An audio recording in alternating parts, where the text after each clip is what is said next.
Welcome back to the Battle Camp. So this is going to be a real quick one because I just finished watching the James Degale Chris Eubank Jr. final press conference for the fight this weekend at the O2 Arena in London. I'm going to be there in the audience. I'm excited, but this video has got nothing to do with the fight itself. I'm going to do a separate video with regards to the actual press conference because I want to watch all the interviews, post kind of press conference interviews and stuff like that, and then package it all up in my mind and then talk about it later on today. So the reason I'm making this video is Gareth A. Davis, who's a respected, well-known, well-loved. I like him. Seems like a nice guy. He's a journalist here in the UK. He writes for the Telegraph, which is a respected broadsheet. He covers MMA and boxing. He raised a question within the press conference, basically saying, I've been told by a reliable source that George Groves, who was due to be on the announced team for the fight, part of the broadcast team, and I've been told by a reliable source that one of the fighters, requested for him to be removed from the broadcast team. Can you clarify or can you comment on this and let us know who it was? This resulted in like a 5 minute back and forth between Chris Eubank Sr., who piped up, who always does, and I love him for it. He piped up, as did James Degale. James Degale was first. Sorry, let me kind of tell you what happened. Chris Eubank Jr. basically said it wasn't us. It definitely wasn't us. I think he'd be a good person to be on the broadcast team because he's beaten both James and Chris Eubank Jr. So there's no one better to give insight than George Groves because he's been in there with both of them and beat both of them. And he said it must be James Degale. James Degale denied it, and Chris Eubank Senior said, "Well, it must be Mummy. Your parents manage you, so it must be Mummy." And then this went on for about 5 minutes. At the time, I honestly thought, well, it must be Chris Eubank Senior. It must be Chris Eubank. It must be someone from their side because, like, I've just become accustomed to.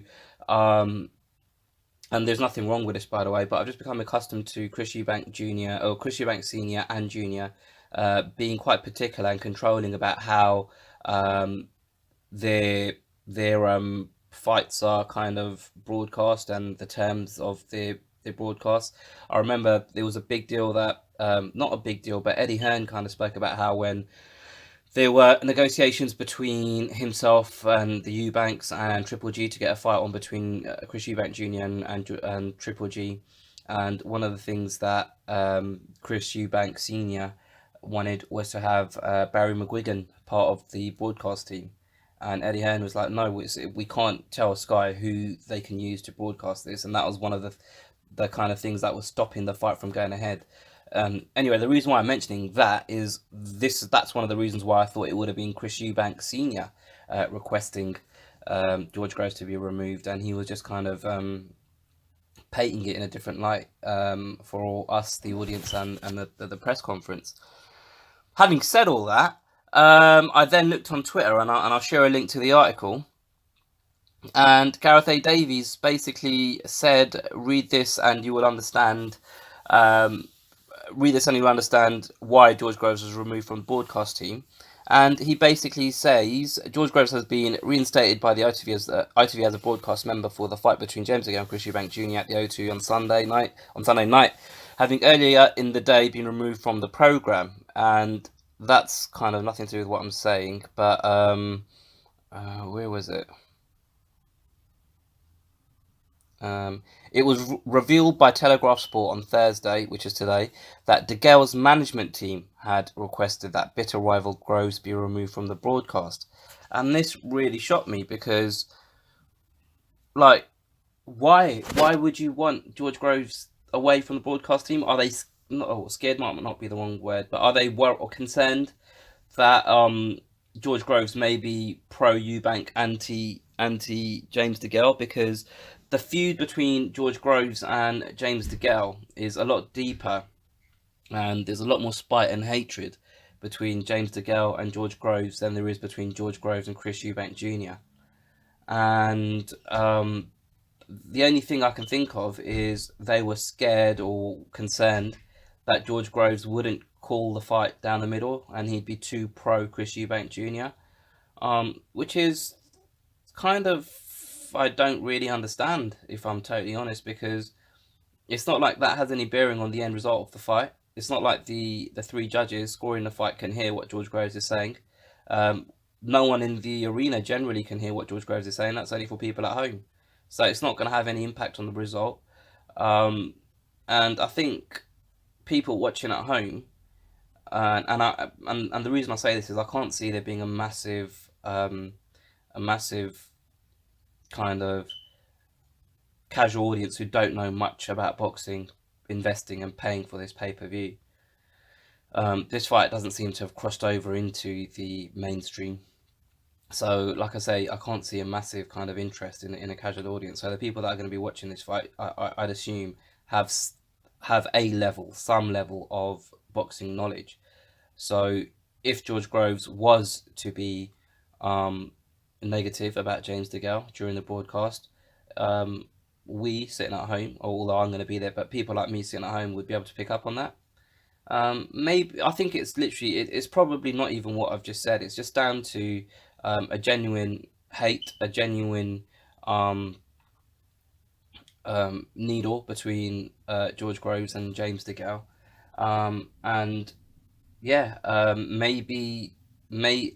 don't know. I can't even think of it being like a money thing or whatever. I honestly I have no idea why they would request this, and then obviously James DeGale was very kind of adamant that he doesn't care if George Groves is part of the broadcast team, and he kind of said it in public that no, it's not my team that have requested this. So like he's more than welcome to be on the broadcast team.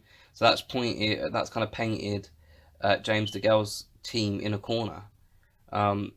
Again, there's a chance that Gareth A. Davis's source was incorrect and James DeGale's team did not request this, but I highly doubt it because Gareth A. Davis, I read a lot of his stuff, and I watch him on YouTube, and he used to have a really good MMA podcast, and we're talking about 6, 7, 8 years ago on ESPN, on the ESPN website, and I mean I don't always agree with him, but I respect his opinion on things because you're not going to agree with someone 100% of the time.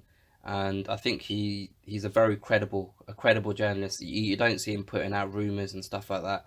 I think he's one of the journalists that actually value the credentials or the honor there is in reporting news, and he tries to do it as accurate as possible.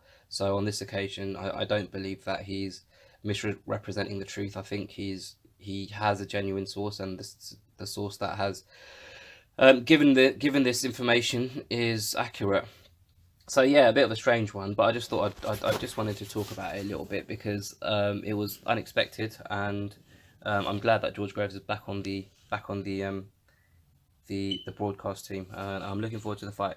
I'm going to be making some more videos later on today. I'm going to talk about the press conference, like I mentioned. I'm probably do one about Chris Eubank Senior because he's been very different in the build up to this fight than he has on previous Chris Eubank Junior fights. And I'm going to talk a little bit about Anthony Joshua and the press tour that he's been doing over in the States after his press conference with Big Baby Miller yesterday or the day before yesterday, whenever it was. So if you want to keep in touch with that, please hit that subscribe button, please hit the like button, please comment, and I will catch you next time. Cheers, guys.